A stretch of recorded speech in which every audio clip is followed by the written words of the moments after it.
how am I going to get where I need to go? Who am I going to have to rely on? How am I going to find food, water? Where am I going to sleep? I don't even know what the next town is going to be because I've never been in this part of Kentucky. And so as you go into that, when you have just this giant cloud of uncertainty around you, it does help, going back to what you said, knowing about how story based we are as creatures, that we've got to start constructing a core story out of this uncertainty that's ahead of us that's going to guide us.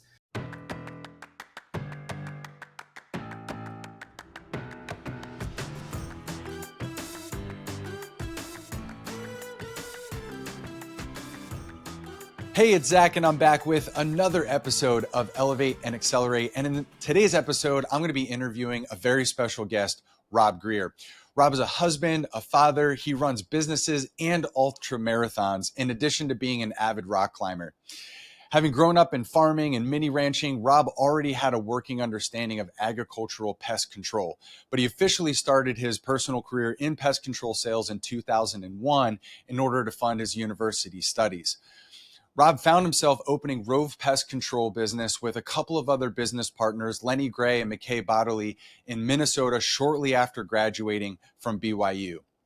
Rob guided the operational development of Rove Pest Control, taking them from one branch to 5 by focusing on team member personal development, public health awareness, and guiding the company's service offerings to align with individual and community needs. So Rob is a subject matter expert. He's contributed to the Minnesota Department of Agriculture certification, manual and exam, the National Pesticide Applicator Certification Core Manual for the EPA, and the Quality Pro Customer Service Credential Task Force. He has also testified as a subject matter expert on behalf of his industry in the Minnesota State Legislature and a state policy affairs representative. Rob serves as president of the Minnesota Pest Management Association Board. He also serves on the board of the charity nonprofit organization Fostering Love Project, which supports foster children and their families. He coaches girls high school cross country and also coaches people individually for running, career development, and business development. He also serves as a youth leader and mentor in conjunction with his church and community programs. And really, Rob is just an all-around great guy. So I'm excited to introduce you to him today. Rob, thanks so much for joining me. Hey, thanks for having me. It's been fun listening to the different people you put together, the stories that you're sharing, and just the goodwill that you're getting out into the community. This is a really cool endeavor. Cool, man. Well, Rob, thanks a lot. And I'm really excited to get to know a little bit more. Obviously, we've talked offline a few different times, and so I know a little bit of your story. But for our audience sake, why don't you share with them? Tell me a little bit about where you grew up and what that looked like for you in those early years. Yeah, growing up was in small town Idaho, population of 900. We had more cows than people, and just not a lot of exposure to outside world, and that's what I thought life was all about. And it wasn't until I started getting into some different circles in college, I took a trip down to South America, that my mind really started to open up to how many different types of people there were, how many different opportunities there were to influence, and just really started a whole different journey from what I thought I would be on to begin with. I thought I'd just stay in the family business and my kid would do the same, and just so on and so on.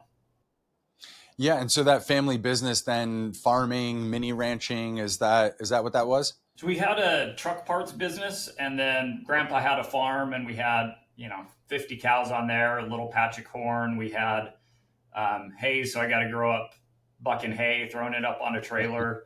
So I got a mix of everything in there. Wow, that's crazy.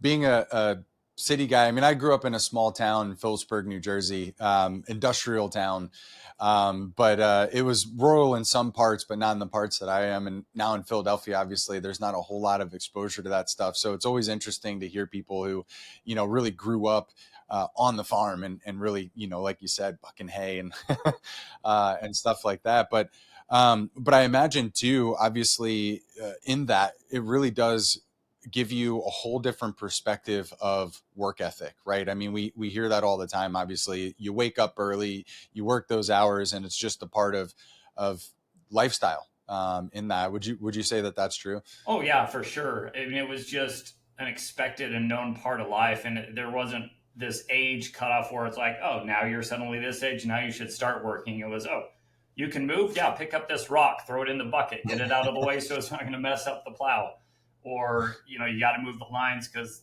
the water's got to get everywhere, and the chickens aren't going to feed themselves, and if they all jump on you and tackle you to the ground when you're four, well, you're just going to grow tougher from it. Oh man, that's so wild. So, okay, so you having been exposed to a whole different world, having traveled to South America and different things through university and everything, obviously set you on a very different path than just taking over the family business. So, tell me a little bit about what some of that transformational process was for you. Yeah, I think some of the most eye opening elements for me were just the different beliefs that people had, and how even the ones that, down in Chile, there's one called the Boca Chueca, the twisted mouth, basically, or crooked mouth. They believed that if you went outside in the cold and you had your mouth open, then your face would freeze in this like twisted mouth contortion thing. And when you talk to people about it, they would all laugh about it and joke about it, making fun of themselves basically. And it was a fun, just inside joke, but everybody still covered their mouth when they walked outside. And Interesting. I think that was the first point where I thought, man, even the silliest beliefs that we have, or the most basic things that we hear, can really influence us. And I knew I wanted to go into business, but I really got drawn towards psychology classes when I was in college. And I pretty much got a minor in psychology just because those were my entertaining ones. And I've just really always been intrigued by how people work, how their minds work, how we influence each other, even when we don't mean to. And it's just become a larger and larger fascination for me. That's really cool. Yeah, I've been getting more and more into just this idea of mindset, right? And I talk a lot about story because of how much it aligns with personal branding and how you share your story and tell your story and things like that. But the other part of that too is how these stories that we tell ourselves, that other people tell us, either about ourselves or about the environment around us, influence us so much, just like you're talking about, and whether we realize it or not, have an impact on how we do life, how we believe that, and what we believe we can achieve, in life and business and stuff like that. And, you've achieved some really amazing things, even in a fitness perspective. So talk with us a little bit about, your mindset and what goes into doing ultra marathons. Or you ran across the state of Tennessee, which I think is like 315 miles, and came in fifth place.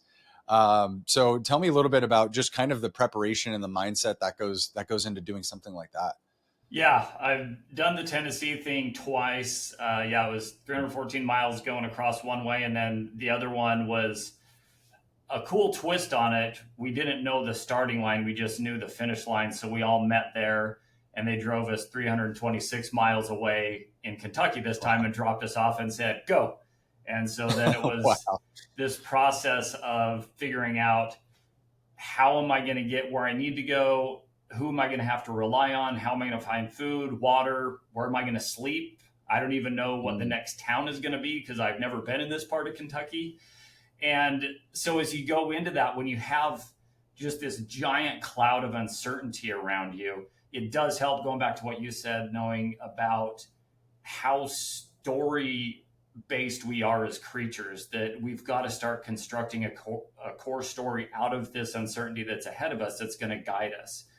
And mm, so in those situations, it's pretty much a situation where I've got to pick out what's my biggest stressor, what's the number one problem that's really weighing on my mind, and then what system or process can I put in place so that this becomes solved.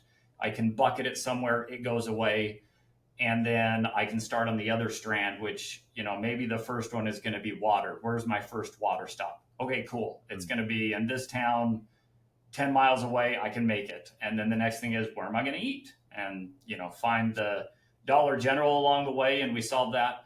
And you just start creating these little strands. and then you can start weaving them into the story of how, these stressors can then be motivators. It can be an enhancing experience that drives you towards then developing a positive mindset, one that's going to grow and progress forward. And you just look for those missing pieces when things seem a little stressful. I think a really cool highlight element is, on the last one that I did, I came across a guy who was sitting on the hand or like the guardrail on the side of the road.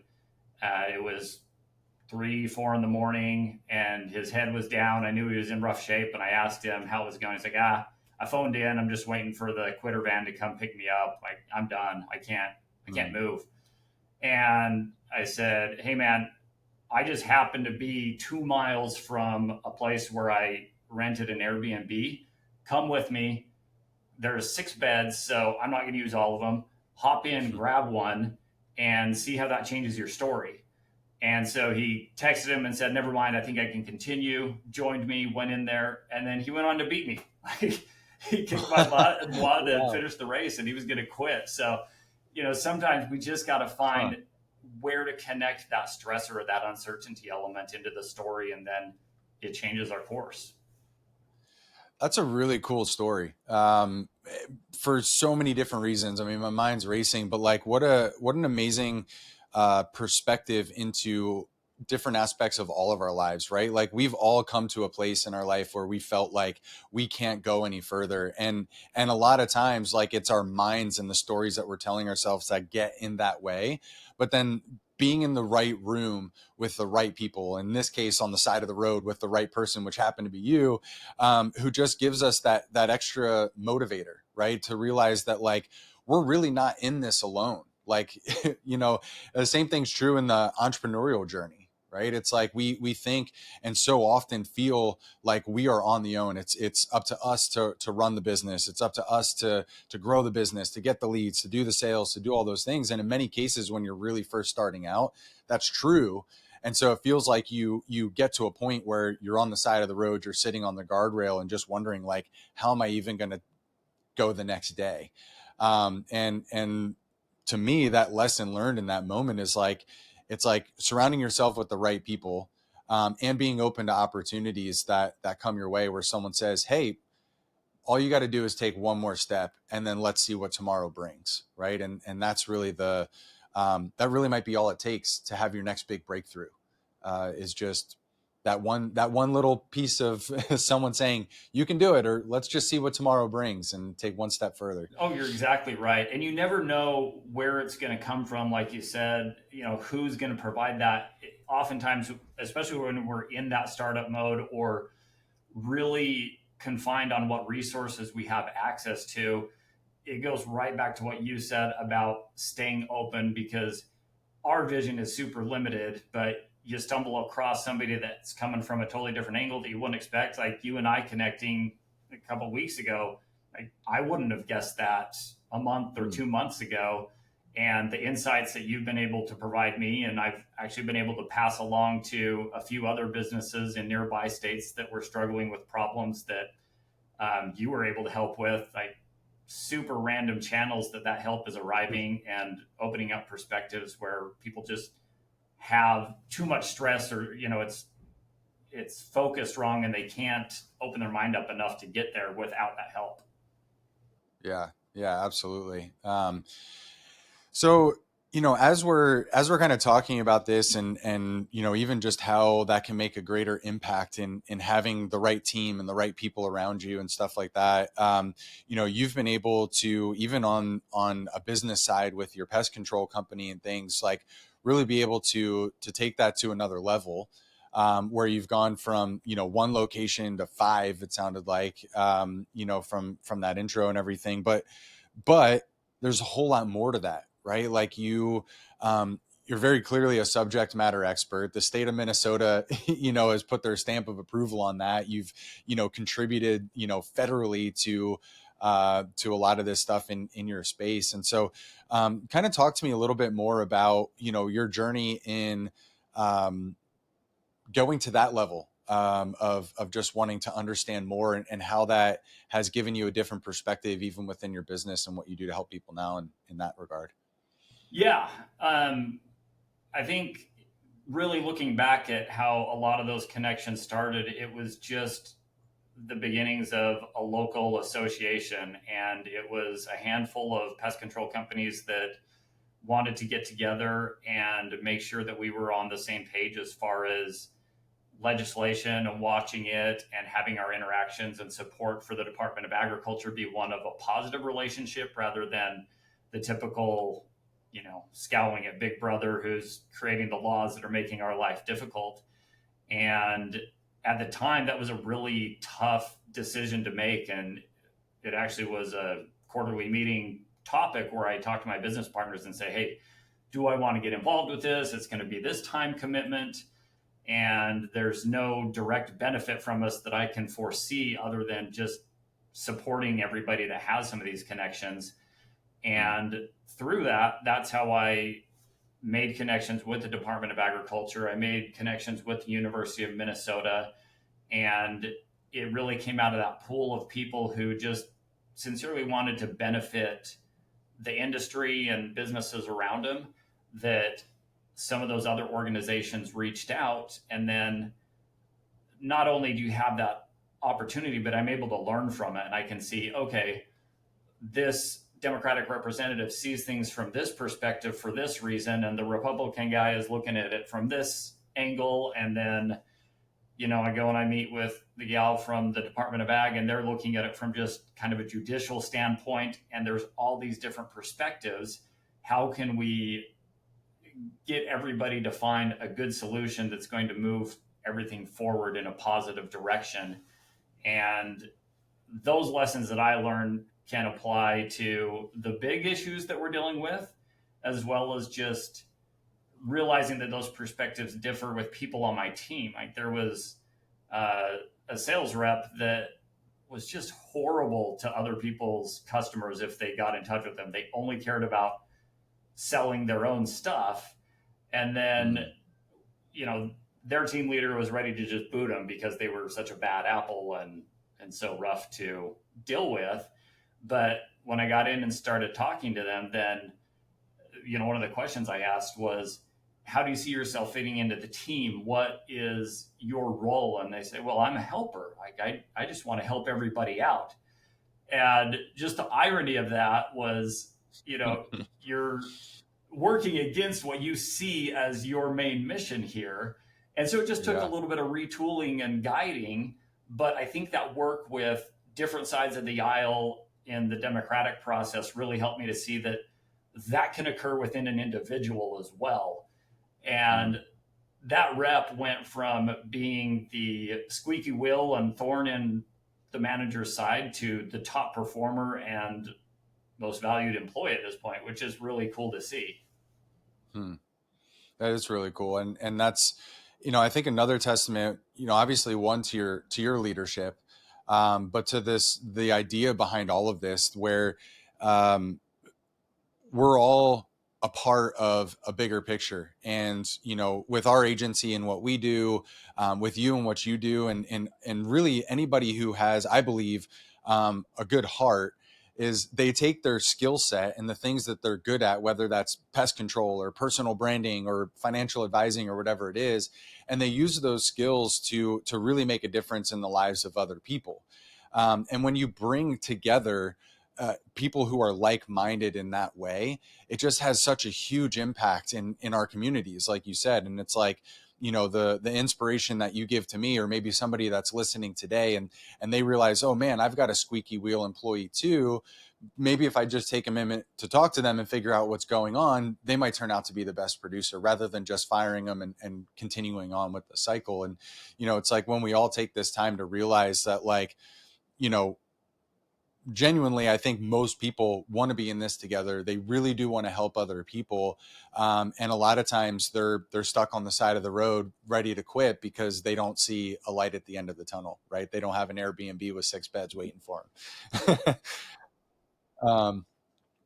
So I would love to hear a little bit more too, just kind of from your perspective, in how when you started this business and got into pest control, like that's kind of something that you got into. It was something you understood, and now obviously that you're passionate about. But as we're talking about serving people and helping people, I know that that's a big part of really what you do and why you do it, albeit in this little chasm for business, but also in, the rest of your life. You coach basketball, and you mentor people through your church and the community and stuff like that. So obviously you want to give back.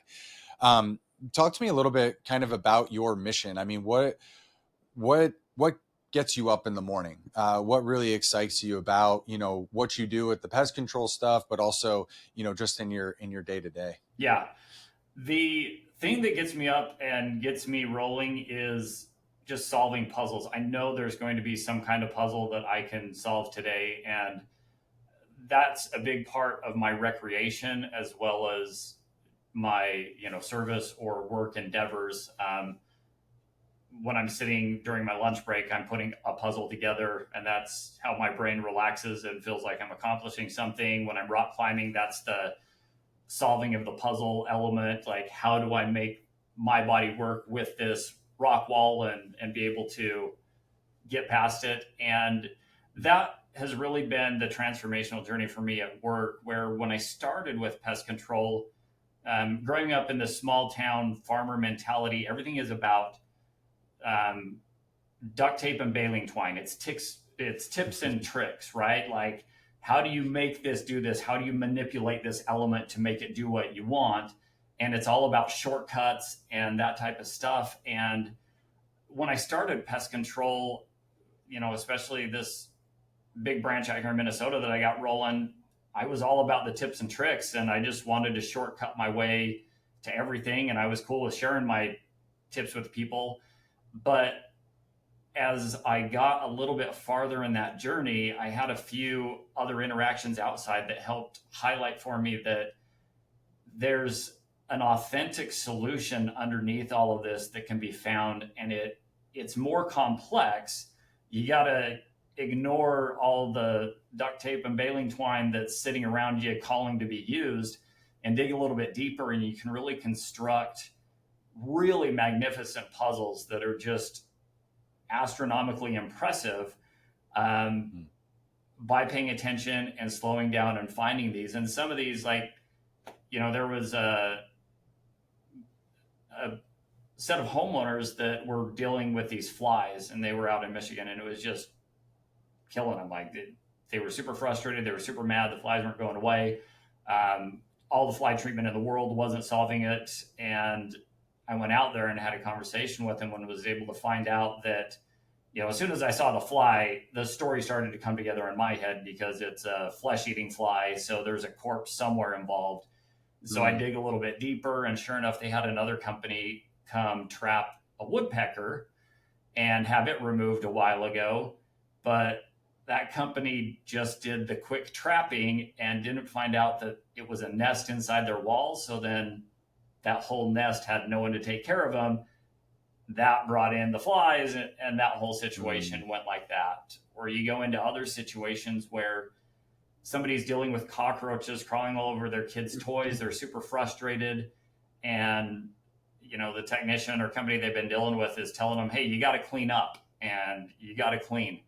And so this person, from their culture, they know what clean is, and so they're cleaning according to their culture, and they're picking things up and organizing them and stacking them correctly. But the technician's advice meant pull out your refrigerator, degrease this area, and it's just a total disconnect. And so finding those different pieces and helping people connect them together and give them something that is a pain spot or some big element of frustration, and putting some kind of system or process in place that can turn that into a source of beauty or connection, or just, some treasured element. That's what's really fun, and that's what's really cool to see. And it works across the board. And I feel like lessons I learned coaching the cross country girls and helping a gal figure out this, her senior year run at state is not her turn, and she needs to turn it over to someone else, and how that's going to benefit both of them. they just all feed into each other. And I feel like the more puzzles I solve, the more opportunity I have to solve bigger and badder puzzles. Hmm. That's great. And isn't that the life of the entrepreneur, right? Is just finding these problems that need solving and then continuing to do that over and over and over again. Um, yeah, it's a couple of things that you said that I found really interesting too, especially for our listeners, right? Where most of the people that I think, tune into this podcast and stuff are, they're entrepreneurs. They've been running a business for a while. They're trying to, just hear some new things and maybe come up with some ways that they could implement into their business and to change things. And I think one of the things that I hear consistently, but also that people are wondering too, is like, it's like, how do you communicate to your prospect that working with you is different than working with some of these other companies, right? And I think that's one of the key elements that you brought up. It's like they brought in a different type of pest control company, and they did a hackney job that left left stuff inside that created another problem, right? And I have conversations with people like that all the time, where like they hired a marketing agency or a digital agency or something that promised them leads and all these other things, and a year down the road they're tens of thousands of dollars with in the hole, because they didn't get the type of results that they thought they were going to get, right? And it's just this ongoing pattern. And I'd be interested to hear kind of your thoughts on ways in which you've been able to communicate to your audience how and why you guys go the extra mile, or take the extra step to be able to do that. Yeah, I think that it really comes down to being able to create your story that you can tell really succinctly. And it's amazing, we started a little bit ago in this talking about how story is part of our nature and it's just built into us. But we're not very good storytellers when we try to create it. When we just naturally do it and let it come out, it's wonderful. But we have this weird thing where suddenly, if I want to tell somebody about the Rocky movie, then I say, "Yeah, it's about a boxer." And I'm like, I sure want to go see that, right? Like it's so summarized, and we tend to do this in business. I struggle with a lot of business books because they take stories and they turn them into bullet points. And then somebody reads those bullet points, and when somebody says, "Hey, tell them why you're different," like, "Oh, well, we customize it, and we're going to do a good job, and we're not going to shortcut something. Like those are the bullet points that I want you to get." That doesn't stick. Like nobody understands that. But if you can share these small stories, and a story can be less than a sentence, it can be really quick and succinct. But if you can help somebody understand how you're going to solve the puzzle for them and how you're committed to finding that underlying solution or hard piece to find, or how you can show them that, oh, in a situation just like this, one of our customers really loved how we had this empathetic approach and we were able to connect with them and find this that everybody else missed. Well, you just shared that bullet point in the same amount of time and space, but it has an authentic feel and it's very sticky. It's easy for them to remember. And, tying this into, we don't know who we're going to touch. Maybe I'm trying to sell Jane on this widget that I've developed, and I'm telling her the story of it, and the story resonates enough with her that it sticks. She may not be the one to buy it, but when she talks to her neighbor or her cousin, she sees the connection and she goes, "Oh yeah, I remember this one thing," but there's no way she'd remember the bullet point version. So I think we really have to practice with those and just say, what's the story behind this? What are the pieces that carry that emotion along with the logic, and let it resonate with people so that it can fall into place wherever it goes. Otherwise, we're, like my son, he's 8 and he loves to do puzzles, but he finds one that he thinks should fit and he just keeps pressing until it morphs and is damaged. And yeah, I got it together. That's right, Dad, right? No. It's not. No, that's funny. Yeah, my oldest is 6.5 right now, but yeah, no, that's very similar in putting together the puzzle pieces of just sort of trying to jam them in there and make them fit. It doesn't work. It doesn't work for anybody. And I think that's cool. Like your experience watching your son do that, the guidance that you give him, it's very much like the guidance that you're giving to your listeners of this podcast, where they're very early in this development stage. They're trying to figure out how to elevate their brand or accelerate their momentum. And you can kind of guide them and say, yeah, you're close. You've got the right pieces, but let's make sure we have the whole picture together, put all this together in the right order, and then that's going to be what opens up the doors and gets them where they want to go. Absolutely. And like you said, story is such a huge part of that. As you were talking about too, and there's three different stories that I always talk about too. And it's like, it's your story, right? Your core story, which is the why behind what you do and how you do it. And then you've got your prospect story, and then you have your client story. And the differences between those are paramount, because if you think about it from the perspective of your prospect, they're living in tension still. Like, they have a problem that they don't yet have a solution to, and so they're looking for somebody that they can know, like, and trust. Which, everybody talks about that. It's basically understood now that that's how it works, right? And so where you meet them in their story is important, and a lot of times, and as you're talking about as well, we're in the business of relationships. Like, that is what we are doing. We are building and maintaining relationships with prospects who then become clients, or even ones who don't. But our ability to be able to connect with them and to build trust with them and to empathize with them, and to provide value to them is all the key elements to helping us grow and build a business, but also make a difference in their lives and provide them with the solution that they're looking for. And story is, as you said, the most powerful way to be able to do that. From our ability to remember, from our ability to connect, like, there's there's so much science out there. I'm writing. I wrote a chapter on the science of story. So, of how, like, when you tell a good story and somebody is listening to it and they're getting involved in it, whether it's true or false, it actually changes the brain waves. And a lot of times, if it's someone like me who's telling the story, or you, the person listening to it, your brain waves become in sync. And so now you've got a different connection point.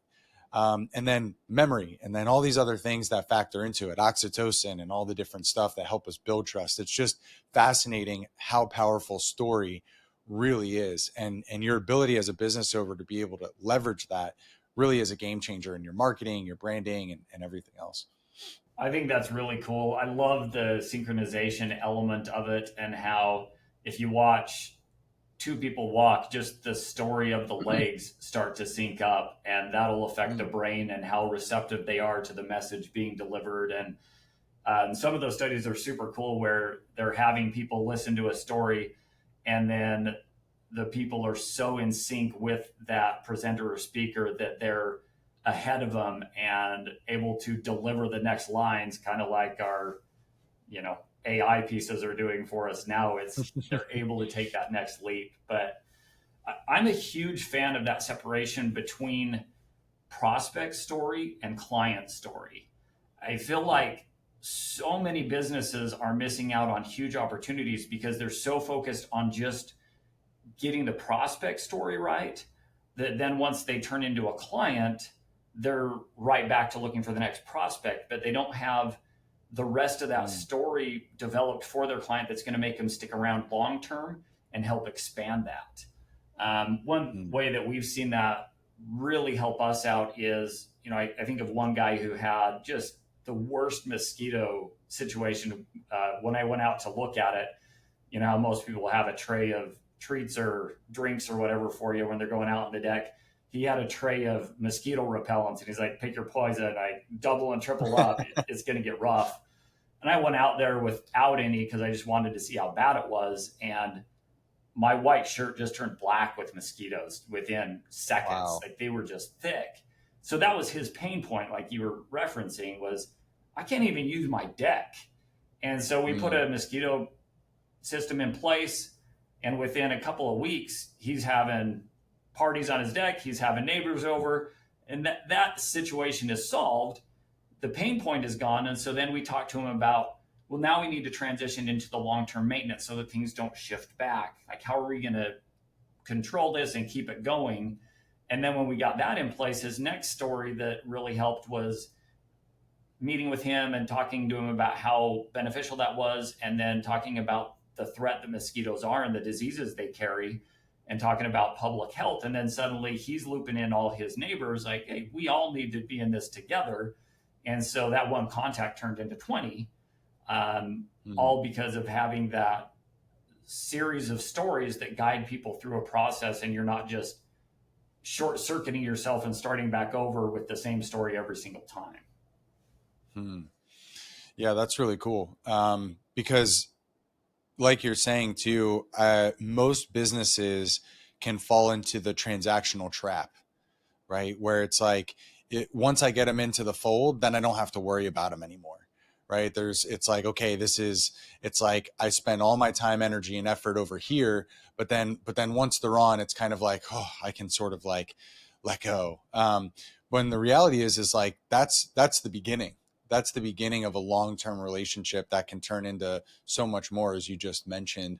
Um, and that's where I believe there's the difference between that initial personal brand of like credibility and some of the media or like different things that get someone to say, oh, okay, this is the company that I'm going to work with.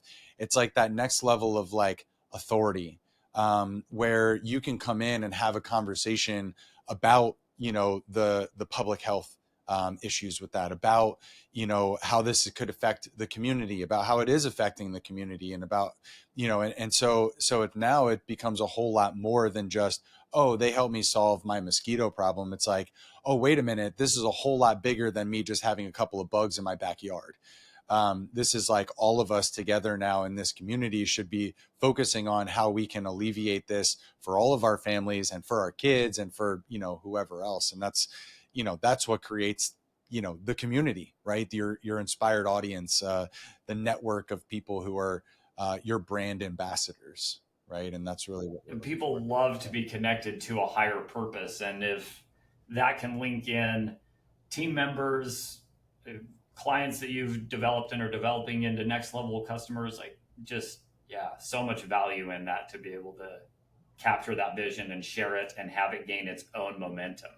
I think that's a great piece of advice for our listeners here. And as we kind of move into that next part of that, it's like, if you do not, your brand is your story. So I've talked about this before on this podcast. It's like your brand is your story, and so branding is storytelling, and a great brand is a story that others share for you. And so people are going to share your story, their own experience of of you, of your business, of whatever it is. They're going to share that. So, in your ability to be able to articulate your mission, your vision, your purpose, like your core story, the prospect story, so that you empathize and understand your client story, like you just shared with us, like in a company's ability to be able to tell those stories and to tell them well in all the different places of their interactions that they have with prospects and clients, then gives them something to talk about too. Now they don't have to make it up. They're sharing your brand because you told them what your mission was. Hey, my pest control company is not just out here to solve our bug and pest issue. They're also out here, educating the public on health issues. They're out here, making a difference in the community through this thing and through that thing and through coaching. And, it's like all this other stuff that now they're sharing that with their friends and family members, and that story gets spread to a larger audience. And people, like you said earlier, they can remember and share stories better than they can remember and share facts. And so that really is integral. So as we kind of wrap up our interview here today, and again, thanks so much for the wisdom that you've been bringing to this. I would love to know a little bit more from your perspective, and for our audience, since this is a podcast about elevating your brand and telling those stories. Like, how have you seen your personal brand really make an impact and a difference in your business, and how that's been able to grow? Really, I think it comes down to the personal connection element and having it be more than just a person in a position in a company where I have stories that people can share, and there's a handful of them that are just the core stories and they relate to the 4 points of our mission statement. And as one team member is struggling in one area, another one can share that story with them. And as they do that, these stories start to evolve and start to become their own. And that's really what drives an organization, is when there's some element of evolving but shared story in there. And that's really the struggle, I think, for a lot of businesses, is just how do you take this one person of influence? I can have my brand, I can have my story, but if I can't connect other people into it, it's not authentic. It's not something that can help drive the culture of the company. It's not something that can drive that customer vision and the larger referral share that we're going for that you mentioned. And so it really is finding that story and helping others connect to it, and then helping them develop their story in conjunction with yours.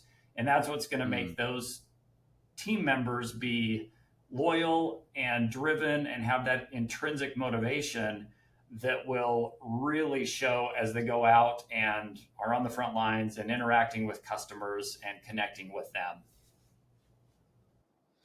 That's a really interesting angle, and I love that. So, um, kind of tell me a little bit more then, because it's curious to me, and I think a lot of times, myself included, we talk about our story as the face of the business, as being the brand and everything like that, but rarely come at it from the angle of how that affects and how you can bring in your team members to be a part of that story as well, which is obviously, I know from our conversation, something that you've done really well in your company. So can you kind of dive in a little bit deeper into that sort of team building, and how you would get your team aligned with your story and your mission as it relates to the overall direction of the company? Sure.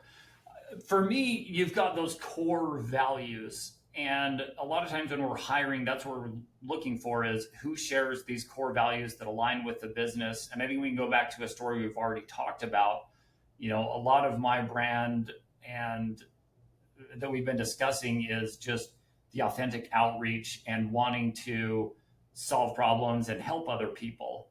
And when we go to that team member that was struggling and was the thorn in the side and all those issues, it was conversation and questions about, what's your story? What do you value? And then when I was able to find that piece of, well, I'm here to help people. Well, that connects. That's part of my story. And so that conversation centered around that. And we talked about how that is their story and how they are a server and they build people up. And there was a lot of pride in that moment.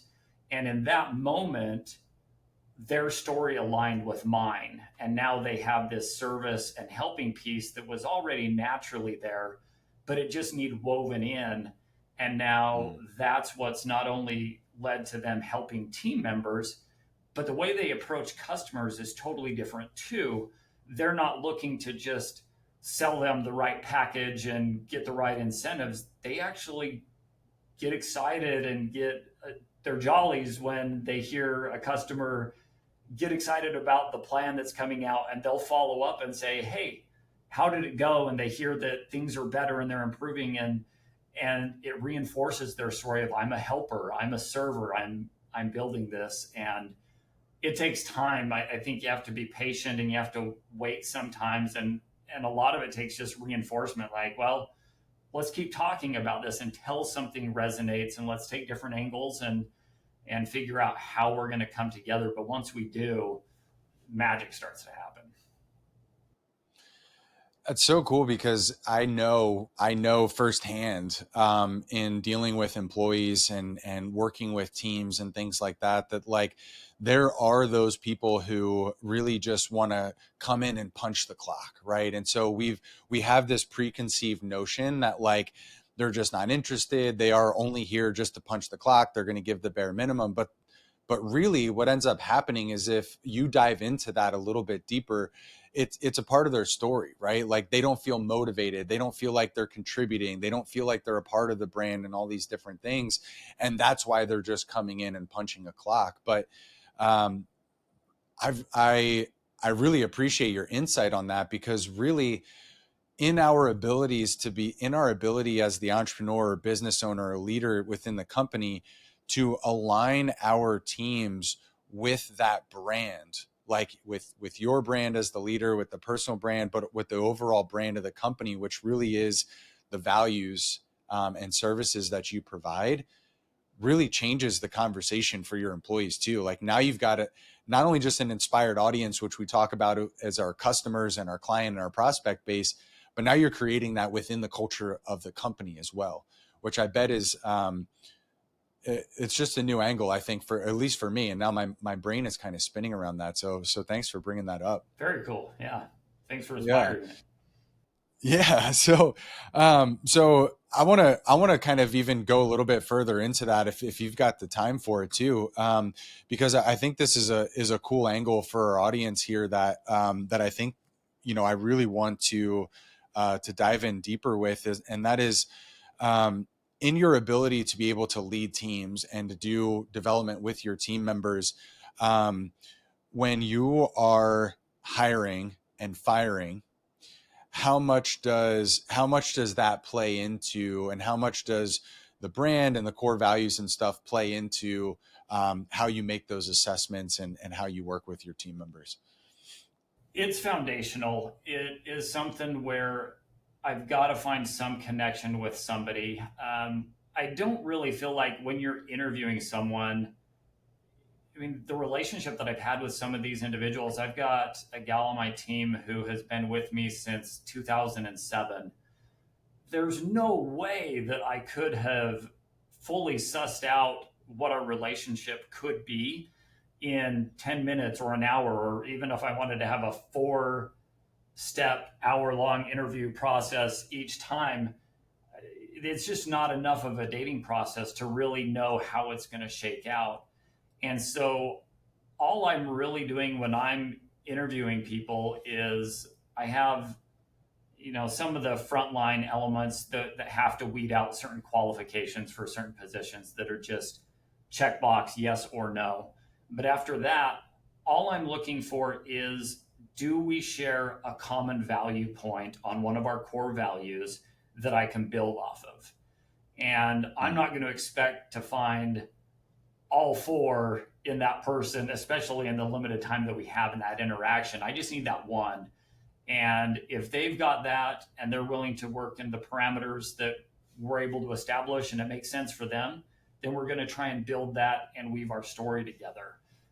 If I don't, then it's usually just a conversation of, hey, I don't think this is the best fit for you. I think you should be looking more in this other area. And just yesterday, I ran into somebody at the association meeting who we turned away, and he came up and excitedly greeted me. And usually you would think delivering that bad news is going to make you the bad guy, but he told me his story about how our conversation was helpful, and he redirected and he ended up in a different part of our industry that fit him a lot better.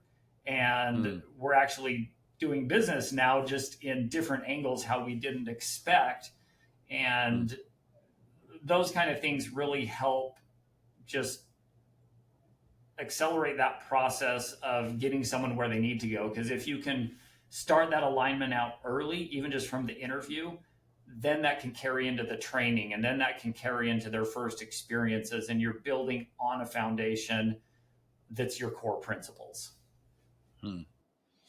Yeah, because I know like firsthand in talking with clients how you know when you are when you are the person who delivers the good or service for your company, right? And you're in charge of sales and a lot of times doing the marketing and, or maybe have a small team, as they're building and growing and stuff. It's like handing that over to somebody else who doesn't share the same passion or maybe doesn't share in your vision or whatever it is really scary. And so in our abilities to not only know our story and our mission and our vision, and then to be able to articulate it, but to be able to help develop other people by taking their story and then showing how it's a part of this greater story that they're a part of in this company. I can see how that can have exponential results as a business owner who then builds more trust with their team members, where they can then step away from having to work so much in their business so that they can focus more on working on their business and doing what they really do best. And that all comes back to, in my mind, their ability to be able to share their vision and their story in a way that's succinct and powerful, but also in a way that understands their team members' story and how that all aligns together. And that sounds like exactly what you're saying. Yeah, and it's so much easier. I love that element of trust that you threw in there, because somebody who is telling their own story, if my team members are telling their story, it's way easier for them to trust that than for them to tell my story and believe that that's what's really going to happen. And then that's so contagious to the customers. They can feel the authenticity in that story, and they're able to trust that individual, and that story passes along to them as well. And like you said, that's the key. That's what we need to be able to do is, once that story becomes the story of the team, then you just have to keep checking on it and making sure it's okay, rather than having to be really integrated and driving that story all of the time. It's just those initial sparks that ignite everything that you need it to become. That's great. All right, Rob. Well, I really appreciate your time. I've got one more question for you that I ask everybody that comes on the show, and you've already dropped a great amount of knowledge and wisdom for us today. But if you were to summarize it here in, a piece of advice that you could leave our listeners with, what would that be? I would say, when you're tempted to look for the tip or the trick, or when you're wanting to change a system or someone, rather than trying to do that, switch your focus to just connecting with that individual or the individuals involved. Or if you're not sure where you need inspiration to come from, authentic connections to people who happen to be around you at the time. And those are the things that are going to guide you towards the solution naturally, and allow those pieces to arrange themselves and come into place to where that story is going to solve the issue that you need, rather than trying to force a fix onto something. I love that. And I think you shared that very clearly in this process about how taking that extra step and really looking, deeper into that level goes a whole lot more than just a satisfied customer, but really just gets to make a difference and an impact in many different ways that you might not even see by being able to do that. So well, thanks so much for your time today. Thanks for jumping on with us, for sharing your knowledge, your information, your wisdom, and I hope that somebody listening today, took a piece of this, of how story can help you build great teams, of how story can help you achieve next levels of success, right? And how you might be that person who's sitting on the side of the road, facing what you feel like is failure, or you might be the person walking by somebody else. And so in our ability to be able to connect with others and to bring our stories together with the mission of making a difference in the lives of the people that we interact with is really what this is all about. And I think you've really showed how you've been doing that, for your clients and for the people that you work with as well.